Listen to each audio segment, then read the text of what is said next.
Does the idea of treasure, wealth, and fame get you excited? No? Well, what about the idea of shooting things with guns that project lightning? If you answered yes to either of these questions, more so the second than the first, let me introduce Borderlands 2, a game about guns. Borderlands takes place on Pandora, a shithole of a planet filled with aggressive wildlife and even more aggressive people. However, there's a rumor of an ancient alien vault filled with vastly valuable alien treasure, so it actually does attract quite a few people. Those people happen to be psychotic murderers, but there's people here. You play as a so-called vault hunter, each one having unique special skills and abilities to help them out along the way. I choose Gaige because, look at her. She's adorable. Come on. Gameplay consists of, well, shooting guns at the various faces of your enemies. Again, each character has different abilities to help them out with this. For Gaige, I focus on the Anarchy skill tree. Basically, Gaige collects stacks of Anarchy that make her about 1% more powerful and 1% less accurate.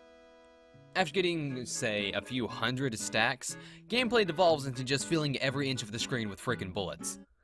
Who needs accuracy when you can destroy matter itself with a single shot? As for equipment, guns are the primary loot in this game, and also one of my favorite parts. Guns are mostly randomly created, and can be found pretty much anywhere. Treasure chest? Guns. Trash can? Guns. An enemy's shattered skull? Guns. And a little bit of brain. Guns can also have cool elemental effects, allowing them to shoot fire, lightning, acid, and slag. Slag, by the way, is pretty much just hurt goo. The fact that a new and powerful weapon could be around the corner at any moment adds a bit of randomness to the game that I really like. Anyway, you start the game off by blowing up. Cool. After digging around a bit with a little robot by the name of Claptrap, you find out about Handsome Jack. He's the CEO of the mega huge gun corporation Hyperion. He's also an egotistical, smart-ass murderer who always belittles and mocks you. He's pretty great, honestly. Listen to him. How's your day been, buddy? We haven't really talked much since I left you for dead. Hey, you think you'll freeze to death out there? No, probably not. Bandits will get you first. My day? Been pretty good. Just bought a pony made of diamonds. Yeah, because I'm rich. So, that's cool. Goodbye. I love him. However, he is also the game's main antagonist, and the one who tried to blow you up at the beginning. And as you can tell by Gaige's hardened, cold stare, she is one bad mofo who won't let a slight like this pass. So Jack must die. The first step to doing this is to head off to Sanctuary, the home of the resistance against Handsome Jack. Yeah, it turns out the whole planet has a thing against him, with the murdering and whatnot. When you arrive, you find the place is a shithole full of garbage and depression with no leader, as he's recently been kidnapped. In short, shit here sucks. Welcome to your new home. Hope you haven't gotten too comfortable though, because you're immediately being thrown out to go and meet a nice chap by the name of the Firehawk. As he might have clues as to where to find Roland, the Resistance's leader. You find the Firehawk is actually Lilith, a playable character from the last game. Then she dies. Okay, not really. She's just in withdrawal. You see, Lilith is a siren. Sirens are women with crazy-ass powers that are almost like magic. Those powers can be enhanced with a substance known as iridium. So after enabling Lilith with some, she tells you that Roland is in Bloodshot Stronghold. Bloodshot Stronghold is a dam that local bandits have flipped into a lovely little blood pile. After blasting your way through, you meet Roland. And he gets captured again. Yeah, this just isn't Roland's day. Luckily, the robots that captured him had the brilliant idea of relocating just slightly deeper into the dam. So, you give chase, shoot a whole bunch of robots, save Roland, and head off back to Sanctuary.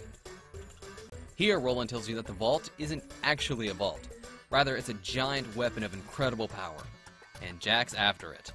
Obviously, that's not good. You don't want something like that in the hands of a sociopath. No. It's obviously better in the hands of a man who gets kidnapped more than an overly trusting child and the crazy woman with almost magic-like powers and a chemical addiction. If that doesn't spell trust, then I don't know how to finish this phrase. Anyway, Roland sends us off to meet his informant, Mordecai, a drunk sniper with a pet murderfucker bird named Bloodwing. He's also a playable character from the last game, by the way. He then points you towards the location where he thinks the key to getting into the vault is. Only for him to be wrong and force you into a fight with a giant cyborg named Wilhelm. The gang informs you that Wilhelm beat them all before single-handedly and that you have virtually no chance of beating him. To which Gaige responds, Unfortunately, Wilhelm doesn't drop the vault key. He does, however, drop a power core. Those things can be used to power the shields around Sanctuary, which keep the place from being filled up with missiles from Jack's giant-ass space station. It goes without saying, the shields are something that are important. What the hell? Did something just get through the shield? Oh, fuck. Turns out the power core was a trap. Well, I guess we're boned. Everybody, I've got a really bad idea. Scooter, get Sanctuary in the air. Roland, get me some iridium. You know, Lilith, I don't really trust you that much, but I have trouble keeping my cool under cannon fire and imminent death, so I'll just gamble everything on you. So we run off to the storage room to get Lilith a bunch of iridium. Roland was going to do it, but he got trapped again. Jesus Christ, Roland. Then, you give the iridium to Lilith, then she... and you teleport outside the sanctuary to see this happen. Sup?